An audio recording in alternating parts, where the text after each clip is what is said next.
Can you hear me? Hi everybody and welcome to season 2 of the Irish podcast. I'm Jane. And I'm Cormac. In this season, we share the ups and downs of our Italian journey.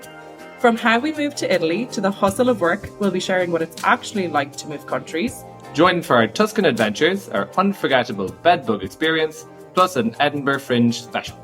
Whether you're a travel enthusiast or just curious, join us for stories, laughs, and good old Irish hospitality. Well, hello, Cormac. Jesus, it's been a while. How are we, Jane? We said we wouldn't do this. We said we would be better at the podcast. We keep saying it, but then we just, shit happens. Shit happens. We've had a lot of changes happen over the last few months. So this is just a very brief, we say very brief. It's going to be a very brief, up to date, then back to season 2 regular programming.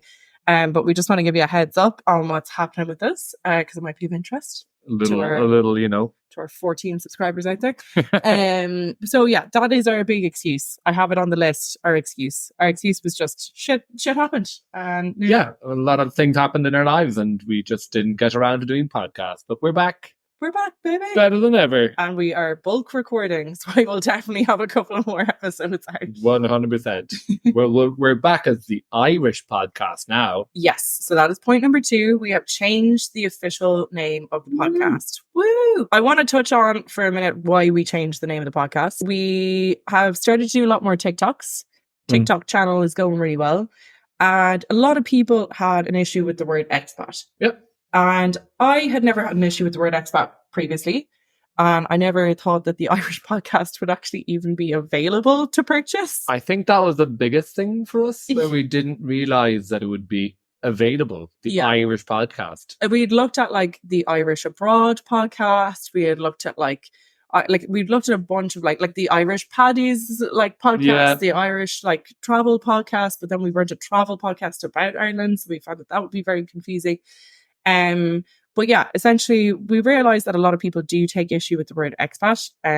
We call ourselves expats. We also call ourselves immigrants. Like we are not, we don't care what you call us. We arrived in Italy and everyone was just like, oh, you're another expat. There's this expat group, guys from... It was very much in the conversation. Yeah. Some lads from Scotland, some lads from Wales, England, Spain, everywhere. Oh, another expat. So just for us, it became kind of natural, but understandable that some people were upset. And we are now even better than before. Yes. So we do apologize to anybody who took offense to the word expat. We did not mean any offense. And yes, we are 2 Irish people who are living here because Ireland is in a shite. And that's what our podcast is about. And we did have to leave Ireland because monetarily it was rubbish. Yep.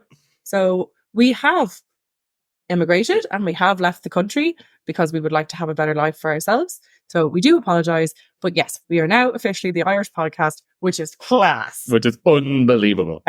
So yeah, we're very excited. But we've now got a website that's called The Irish Podcast, theirishpodcast.com. Might have bought a few other URLs, but we'll talk about that once. Keep them close to the chest. Yes. But yeah, so we're very excited and welcome to the official first episode of The Irish Podcast. So the next big thing of why our podcast has been delayed, and another little update, is Cormac's had a little bit of change of work. I have moved on from the Irish bar, everyone. Moving on out. Moving on up. Technically, yes, because I've moved to a 5-story tall rooftop terrace bar. Yes. In the lovely Santo Spirito, as we talked about before, one of our favorite little areas in Florence. So yeah, I was basically kind of just looking for a new experience. I always treated the Irish bar as a stopgap job. Yes. And it was time to kind of move on, and it's You've been great. saying it for a couple of months, and it was just until you got your Italian up to scratch. Up to a level where I can actually take orders and talk to Italians. And the great thing is I'll be working with Italians every day, because in the Irish bar it was always English, Welsh, Scottish, a big mix of kind of everyone, Dutch, Germans, we've had them all. Yeah. So we always spoke English. So yeah, it's going to be really nice. I'm looking forward to it. I get to wear a suit. So that's going to be fun. They are getting him they are paying for a tailor-made suit for him. And they've even laughed because Cormac is like, what, you're 6'4"? Well, yeah, I'm taller than the average Italian man. Yeah, so They said they might have to go and get more fabric from Milan or Rome. that was the manager's favorite joke. It's like, might take your suit a little bit longer because you'll have to get more fabric sent from Rome. I was like, excellent. lol. Well, so Cormac, you are officially starting your new job tomorrow. You've done 2 trial shifts with them. Do you want to just talk a little bit about how you got the job? For jobs in Florence, I found the most, because I was looking for a supervisory role, or in kind of hospitality terms, a chef de rang position, which is like a floor supervisor. So I looked on indeed.com, which was the one that I found had the most balance of. Yeah, you checked on LinkedIn as well. Checked on LinkedIn. LinkedIn had a few, but not as regular. But Indeed here seems to be the number one. I found like the Western Excelsior. I found like the Hotel Savoy.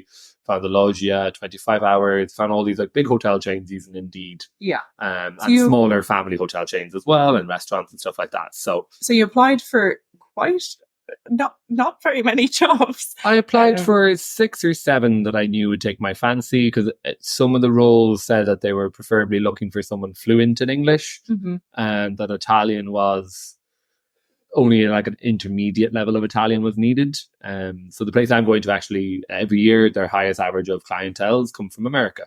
So they were really happy with that. And so I got a reply straight away from like one other job that was like, no, sorry, you're not suited to this, as you're not fluent in Italian. I was like, yeah, that's fair enough. Didn't know how the rest of them were going to go. And luckily enough, 3 places replied, asking for interviews. So you got 2 offers for jobs. And 2 offers, but this one now really, really, really stuck out. Yeah. It's an incredible opportunity. It's a really cool place. So yeah, no, looking forward to it. It'll be an exciting day tomorrow. My first day at school. Woo! So a lot of people might worry if they look at the tax rates in Italy and they think, oh God, I know we were worried when we were looking at what your new salary might be and if the tax is like 23% or whatever. But apparently it's very commonplace in Italy, and they have offered it to Cormac that they will cover his tax for him. And so an additional 23% on top of your salary is just huge, you know? Yeah, absolutely. And it's a lot of places actually, especially in Indeed.com, they will show you the amount you will earn, but that is actually net. That's not gross. So because I thought immediately that it was going to be gross pay and then my tax would be after, like in Ireland, you know. So I was delighted to hear that they would pay my your tax? My tax for me. So amazing. And also they have like basically in Italian contracts, they can only offer you short terms to start, because if they offer you long term, they have to put you straight on an indeterminato, which we talked about before. It's like a permanent contract. But every job really in hospitality here will have a terminale. The terminale basically means that they'll pay you a percentage of your wage every month into a little, basically kind of like retirement fund. That when you leave, like a savings scheme. So 9% of your monthly salary then goes into a little pot, and then when you leave or get fired or etc., they have to pay you that pot, which is a really good way of saving, which is amazing. And then there's also, they have what's called the 13th and the 14th month incentive in Italy, where the government pays towards. So every 6 months, basically, you get €200 extra. Like a little Christmas bonus. That's in every job. I think it's since COVID. I think it's a system they set up. But a lot of the jobs will say that if you're looking for hospitality in Italy, it will say 13th to 14th settimana, which is just a way of saying that it's at that extra month payment. But the incredible thing is, if you're looking for jobs and you see what the salary might be or what your monthly income might be, that is after tax. Which is incredible. Yeah, it's just brilliant. So very proud of you. We will obviously do a big catch up on how you're getting on in your job in the future. But do tune in to our next episode, which is going to be all about Cormac's work history and working in the hospitality sector. But we won't be mentioning that in that episode. Yeah, we won't be. I haven't worked there yet. So it'd be hard to do. So my updates. What's your update, love? My update is so I got a new job, which is very exciting. So there is a beautiful couple that I work with in the Edinburgh Fringe every year, and they have decided not to return to the Edinburgh Fringe for 2024, as they started a festival 3 years ago called Voggery Pogery. And it is a beautiful festival in the middle of Scotland in a big Voggery National Park. And it's in mid-September. So they just couldn't do the Fringe followed by their own festival. It's really growing and they want to make it bigger and better and more amazing. And so I will be looking after their comms and I'll be doing their financials for them. And I'm really, really excited about it because you're looking forward to it. It's such a lovely environment to work in. Yeah. They're such nice people to work for. And yeah, it's just really nice to kind of get a nice client that's a bit more, UK based rather than just solely Irish and something go away. So yeah, I'm very, very excited about it. No, they're wonderful people. Like working for them for that month was a crazy experience. It was like having a mad auntie and uncle who you just adore. Yeah, well, in your family. We're going to be doing an Edinburgh Fringe special, and we need to get on that soon actually, because all of the accommodation and people signing up for Edinburgh Fringe is coming out pretty soon. So we will be doing an Edinburgh Fringe episode as well. But yeah, so that is my new exciting bit of work. Woo! Our final catch-up point is in the last episode, we spoke about how we had just moved into a new apartment and that it was slightly palatial and we were delighted to be there. And we recorded that episode pre-Christmas. We had just moved into the house. I think it was one of our first nights in the house when we recorded it. And so we went home for Christmas, all fine, came back. And unfortunately, we have a bit of an issue with a neighbour. Well, to put it as in a quick, many little points as I possibly can, our apartment used to be one big apartment. Many years ago, they split it into a small apartment and a large apartment. We have rented the large apartment. A lady who has lived there for many, many, many years, in her possibly mid-60s, has rented the small apartment. She's been there long before us. Very first interaction with her, we thought she was lovely. So nice. So Introduced herself, brought us into the house. Hugged me. Incredible. Since then, she has entered our apartment without any permission at all. She screams all night and all day on her phone. She knocks on our door constantly. Even though we've explained that we don't speak much Italian, it doesn't seem to matter, because even when I ask her to use a Google Translate or help me use it, she just wants to continue speaking it in my face. Well, screaming. Which is difficult, because I understand people will always say, oh, you need to learn the language to communicate. But unfortunately, with this current situation with this neighbour, that's not the kind of point. I can understand enough Italian, but when someone is screaming at me in a dialect, because she's from the very south of Italy, so their dialect is quite different. I just don't know what she's saying. When I translated a lot of it. Will we do our impression of her?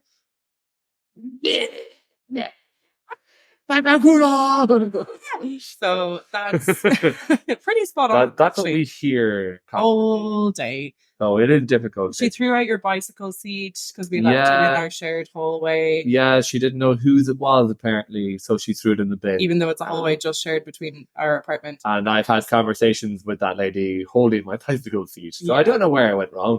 Maybe I did, but yeah, definitely when I was dying in bed on New Year's, a couple of days after New Year's, she just walked into our apartment. Yeah, decided to sit down on the couch, make herself at home. Refused to leave, even though I don't speak Italian. And I said to her in Italian, please leave our house and Cormac will speak to you in 20 minutes when he's home from work.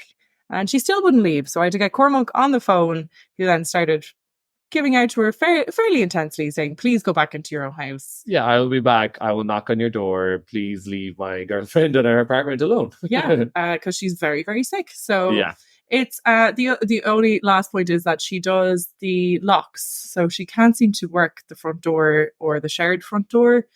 And so there's just locks going at 3 a.m, 6 a.m, 8 a.m, 10 a.m, 1 p.m, and then throughout the day, that she will just leave her apartment door, go to our shared front door, start slamming that multiple times, locking and unlocking it, and then going back into her own apartment. And then also screaming at the door as if it's going to respond to her. Yeah, so that's an interesting one. We've all had bad neighbours, but unfortunately, she's up there with one of the most kind of intolerable that I could only imagine. It's been very tough. It took me, we genuinely thought that we were going to have to move. We had been in touch with housing agencies. We'd looked at different properties.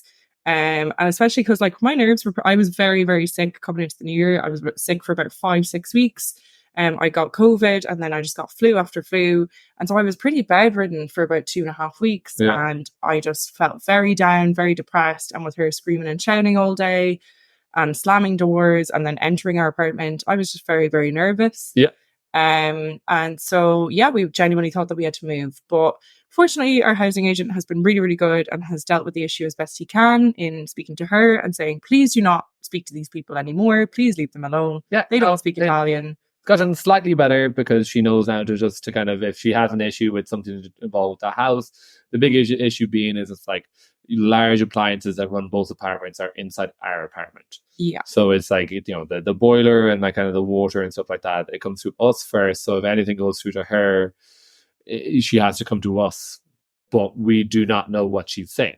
Yeah. So our housing agent been very, very good. He's been trying his best. He's been really kind of, you know, trying to make the point to her where it's like, if you have an issue, please go to me in terms of go to our housing agent and not the guy inside. But I mean, we still had workers come into the house to fix one of our appliances, and she thought that Cormac was one of the workers, and Cormac had gotten into the lift because we live on the top floor. Cormac had gotten into the lift and reached the ground floor, and she started calling out for the workman. And when Cormac didn't reply, or so the workman didn't reply, she just started screaming at them to fuck off. So I was like, it was go fuck yourself. Go fuck yourself. Yeah. In the hallway and like all screaming 5 stories down in an apartment complex. So she's an interesting character. We will see what the development is there. But I assume it's very, very difficult to get tenants out in Italy once you're on a long contract. So I feel like we're just going to have to deal with her. But again, our lease is only until December 1st. So we shall see. Yeah, we're lasting it out right now. But if she continues to leave us alone right now and just scream and shout and do the locks, maybe it'll be bearable. But yeah, we can manage someone making noise in their own home, but unfortunately, just for us, it's like, you know, she's in our house. She's literally in our house. It used to be one apartment, so there is literally a doorway, an old doorway that's covered in now, but it's covered in by a sheet of plywood. I think I would have covered it in better. But like, hence that why it's like so loud. So it's, you know, we're not to nitpick against her, but it's definitely, you know, the house was not designed properly for. House wasn't designed properly, but also she's just unfortunately a little bit crazy. A little bit crazy. Yep, absolutely. So there are all of our major updates. Do we have any more? That's kind of it. We're going to plow. That's the big one. We're going to plow through season 2. We're going to be on a much better routine now, especially with Cormac with the new job. So we'll have more sociable hours and therefore more time to do these things. But yeah, so please stay tuned and please subscribe on all social media to the Irish Podcast. Woo! We've been Jane and Cormac. We hope you've enjoyed this episode. Please make sure to subscribe and to check out theirishpodcast.com. Bye-bye. Bye-bye.